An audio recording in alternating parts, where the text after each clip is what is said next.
Shahada police स्टेशनतर्फे शांतता कमिटीची बैठक संपन्न। गणेश उत्सव व ईद ए मिलाद या सणानिमित्त शांतता कमिटीची बैठक शहादा येथे संपन्न झाली। बैठकीत आगामी गणेशोत्सवासाठी येणाऱ्या समस्यांचा पाढा वाचण्यात आला। यात विद्युत, रस्ते, वाजंत्री या विषयावर चर्चा करण्यात आली।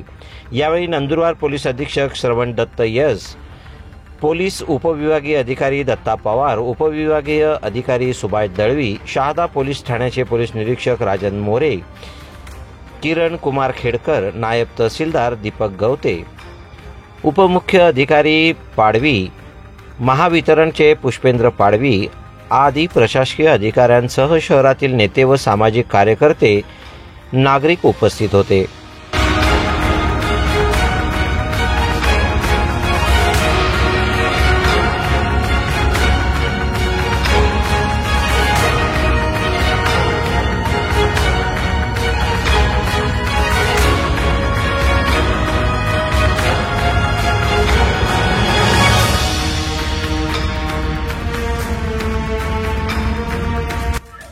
नमस्कार, मी श्रवण दत्त एस, पोलीस अधीक्षक नंदुरबार। आज रोजी शहादा शहरमध्ये येणारे काळात होणारे श्री गणेश उत्सव 2024, त्याचबरोबर ईद ए मिलादुन्नबी च्या अनुषंगाने शांतता समिती सदस्यांची बैठक घेण्यात आली होती आणि त्यामध्ये इतर विभागाचे जे पदाधिकारी आहेत ते सुद्धा हजर होते। सर्व शांतता समितीचे सदस्य व सर्व गणेश मंडळाचे आयोजक त्यांनी आपापले मुद्दे मांडले आणि प्रशासनाकडून त्यांची जी अपेक्षा आहे, पोलीस प्रशासनाकडून व इतर विभागाकडून त्यांनी त्या मुद्द्यावर आपले मत मांडले आणि एकंदरीत पोलीस प्रशासनाकडून सर्व मंडल आणि सर्व शांतता समिती सदस्यांना आवाहन करण्यात आला की आपले येणारे काळात होणारे सण उत्सव खूप शांततेने व एक फ्री माहोल मध्ये ते साजरा व्हावा आणि त्यासाठी पोलीस विभाग तत्पर आहे। आणि काही आपल्याला सजेशन्स आणि फीडबॅक द्यायचं असेल तर आपण माझे मोबाईल क्रमांकावर संपर्क करावा असे सर्वांना आवाहन करण्यात आले होते। आणि पोलीस विभाग येणाऱ्या काळामध्ये जे होणारे सण उत्सव आहे त्यासाठी सुसज्ज आहे आणि अपेक्षा हीच आहे की आपले सर्व सण उत्सव शांततेने पार पडतील। आणि आलेल्या सर्व मान्यवरांचा एक प्राथमिक सत्कार आपण या ठिकाणी करीत आहोत। शांतता कमिटीची बैठक दरवर्षी होते, दरवर्षी गणेश उत्सव येतो, ईद ए मिलाद असते आणि दरवर्षी शांतता कमिटीची बैठक होते आणि दरवर्षी तेच लोक त्याच गोष्टी बोलतात आणि गणपतीचा महोत्सव चांगल्या रीतीने साजरा होतो, आनंदात होतो। मीटिंग का घेतात? मीटिंग दरवर्षी होते, मीटिंगमध्ये चर्चा होते। दरवर्षी गणपती उत्सवाला डीजे म्हणा, वेळेचे म्हणा, न्यायालयाचे बंधने असं सांगितलं जातं। न्यायालयाने अनेक गोष्टींवर बंदी घातली आहे, त्या गोष्टींवर 365 दिवस कोणीच बोलत नाही, पण गणपती उत्सव आला की न्यायालयाच्या नियमानुसार रात्री 10 नंतर विसर्जन, मिरवणूक बंद झाली पाहिजे, डीजे बंद झाला पाहिजे।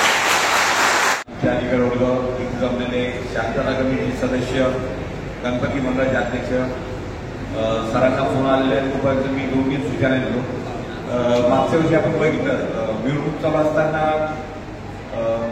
राणी मेडिकल आपला स्टॉप असतो, त्यानंतर गावामध्ये की 12 वाजून राहिले, आम्हाला आमचं मंडळ वाजंत्री पाठीमागे बंद होतं। याचं आपण बोलत डॉक्टर साहेब आपण सर्व त्या पॉईंटला थांबू जेणेकरून मिरवणुकीचा जो क्राऊड असतो नाचणारे जे मुलं त्यांना आपण परत न करता समोर पाठवून घेऊ आणि जे मागचे असतील त्यांना पण चान्स मिळेल। थोडं मुलांनाबद्दल एखादी ते राणी मेडिकलच्या अगोदर आपण त्याचं वाजून बंद केलं होतं, तर यावेळेस तसं होऊ नये एखादा आपण त्या मोना मेडिकल थांबतो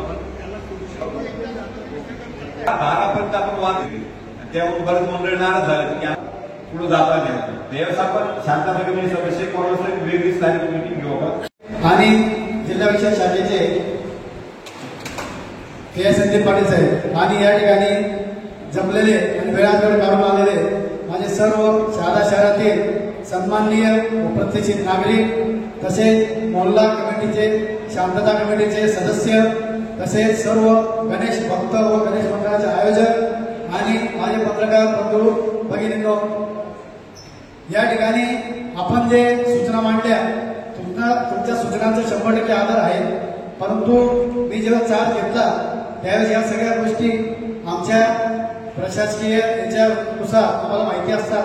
त्यावेळेस मी लेखी पत्रव्यवहार केलेले आहे नगरपालिकेला, त्यानंतर मी MSCBला लेखी पत्रव्यवहार केलेले आहे आणि ज्या मार्गाने मिरवणुका जातात त्या मार्गाची पूर्णपणे मान्य SDPO साहेब तसेच नगरपालिकेचे अधिकारी व त्यांचा स्टाफ तसेच MSCBचे इंजिनियर व त्यांचा स्टाफ यांना घेऊन आम्ही पूर्णपणे पाहणी केली. कुठं वायरी लोंबकळलेल्या आहेत, कुठं वायरी ओपन आहे, कुठं काय प्रॉब्लेम होऊ शकतो, त्याच्यानंतर कुठं ड्रेनेज ओपन आहे, त्याच्यानंतर कुठं बांधकाम चालू आहे, कुठं विटा पडलेल्या आहेत किंवा रेती पडलेल्या आहे किंवा खड्या पडलेल्या आहेत. तुमच्या सूचना ज्या आहेत त्याच्यावर आम्ही ऑलरेडी पाहणी केलेली आहे, पत्र व्यवहार केलेला आहे. तुमच्या सूचनांचं जे हे आहे ते 100% त्याची व्यवस्था होईल.